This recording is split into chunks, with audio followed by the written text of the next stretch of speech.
Welcome to Luca and Miguel. Enjoy the video. In this video, I will show you how to make mango flan. First, select ripe mangoes for their sweet, vibrant taste. Next, create a rich caramel by gently melting sugar until it reaches a beautiful golden hue. Carefully pour this warm caramel into the bottom of your flan molds, ensuring an even coating. This foundational step is crucial for a delicious, perfectly presented dessert. Now let's prepare the creamy flan mixture.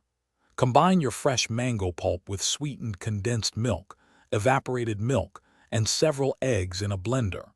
For an extra layer of warmth and fragrance, include a splash of vanilla extract.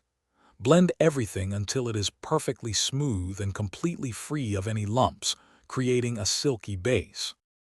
Quick recommendation: while your delicious flan is chilling, make sure your car smells as good as your kitchen will. If you're finding this video helpful, please subscribe and give it a like. Life's too short for a stinky car, so grab a Little Tree's Black Ice Air Freshener. It's a small touch that makes a big difference. You can find the link for that and other great deals in the description below. Now, let's get back to the video. Gently pour your smooth mango flan mixture over the cooled caramel in each mold. To ensure a delicate, even bake, place your molds into a larger pan filled with hot water, creating a water bath.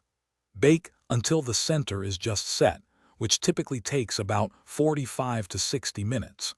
This method prevents cracking and ensures a creamy texture. Once baked, allow your mango flan to cool completely at room temperature before moving it. Then, transfer the molds to the refrigerator and chill for at least 4 hours, or ideally overnight. This crucial step allows the flan to firm up and the flavors to fully develop. When ready to serve, carefully invert each flan onto a plate. Thanks for watching and please subscribe. It's the best investment you'll ever make.